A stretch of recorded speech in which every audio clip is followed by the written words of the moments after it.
you supposed to get through? You're getting more like your father. This and many other memes were started by Star Fox. And yes, we are looking at Star Fox 64. Coming at you for N64 maybe?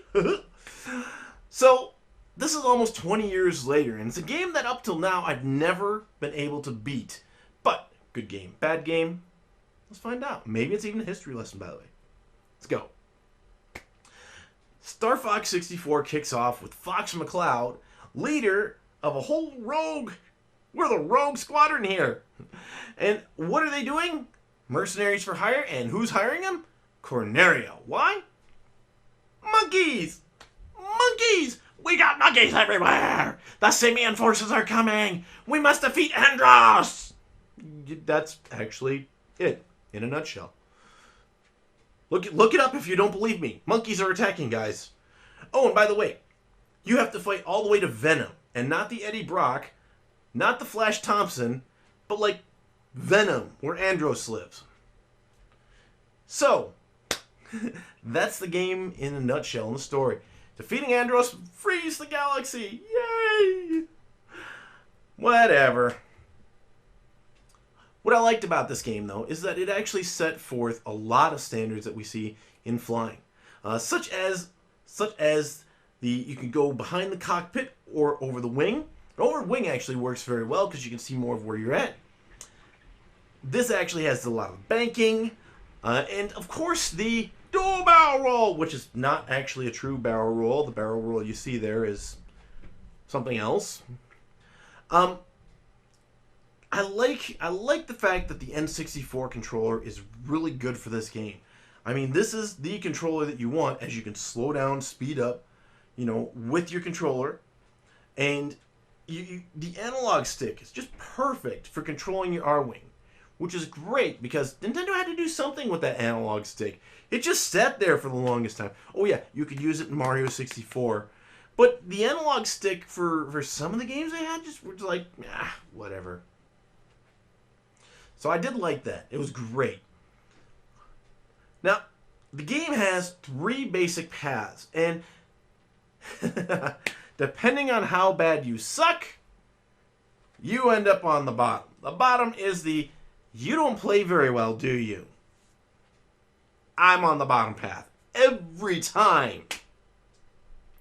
I'm not proficient enough in Star Fox to get the overarching path, which is the super happy you're awesome path.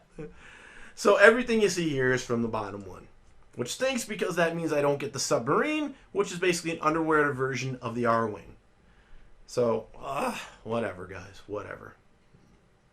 Either way, though, what I loved about this game is that it feels just right. There's nothing really broken with any part of the controls or anything. It's just, the game is easy to pick up and play and to understand. That's it. Easy. I wish though I had a rapid fire on mine, because I find a lot of the time I'm sitting there and I'm just tapping my A button just to shoot. But at the same point though, if you use the charged A shot strategically, you can wipe out multiple enemies at once, and that actually gives you a leg up on the competition. Good us.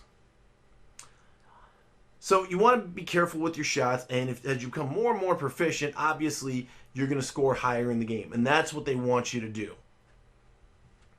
Characters that are with you, though, are hit or miss, because you've got Falco, who's a jerk. He has nothing good to say to you throughout the entire game. Slippy, who's invalid. He basically he's the gimp of the group. He's the one everyone else is carrying because he's always getting shot down. There's even a side mission. Because he sucks so bad, he gets shot down and you have to rescue him.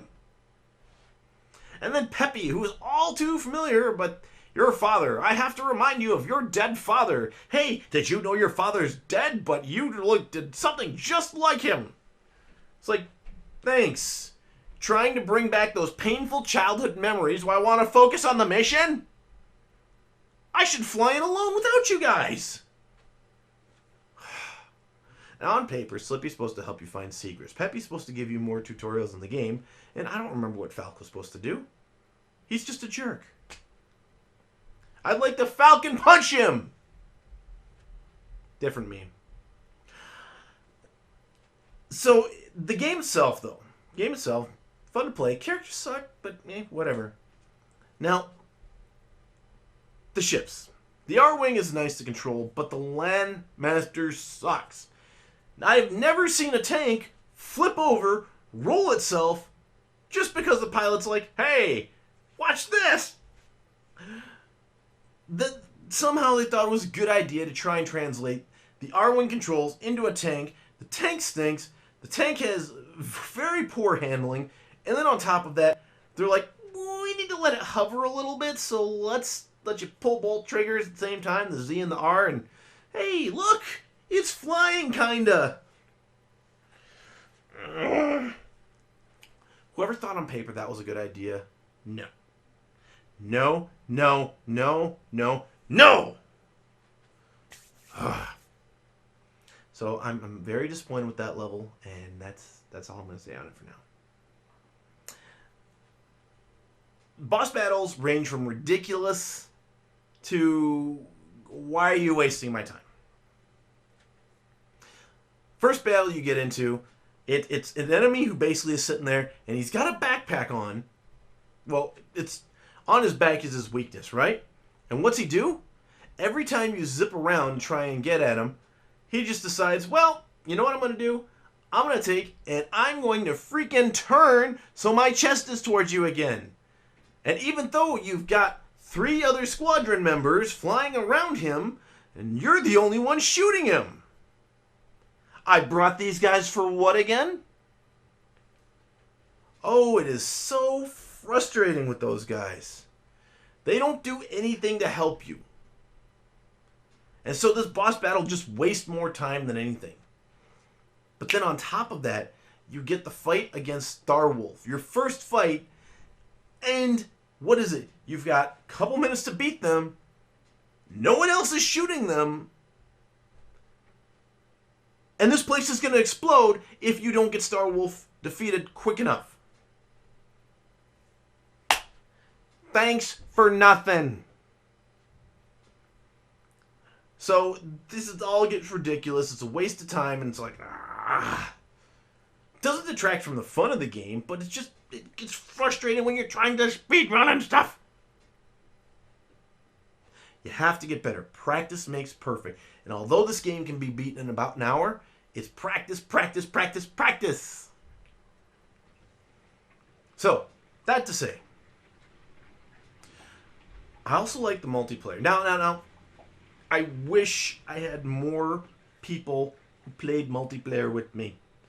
Sadly, I just have my daughter. She is 3. She do not get the multiplayer. No. Yeah.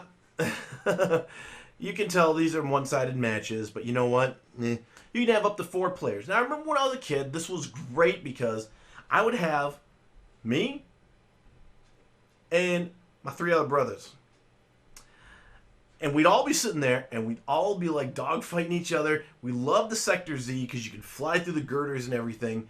And it was open, free range, had a lot of fun shooting each other down. It was just great. It was beautiful. I really do miss the dogfights. And I know if this was online, what would they do? They'd keep DLC, more areas, more areas, more areas. And I'm glad they didn't do that, but I do wish that this multiplayer would have been more than just an afterthought. Because that's what it feels like here. An afterthought. Is Star Fox 64 the right game for you? Heck yeah! Heck yeah! It's a ship flight. It's a lot of fun. And despite its flaws, this is still a game that has well made its place in history. And I would say, booyah! Heck yeah! I do recommend this one. Next question. Morals. Yeah. You're flying a starship and whatnot, and I don't know. You got issues with shooting down enemy fighters. You got issues with violence towards monkeys. Got issues with monkeys that are trying to take over the galaxy. You know, things like that. Yeah. Recommend it. I think it's a safe one to play with the kids. And yeah, booyah, 2 thumbs up here. So, yep. What do you think, though? Comments below as always. Don't forget the support link. And like, subscribe, comment, share, gameplay channel, review channel links below, and we will catch you next time. Thanks for watching.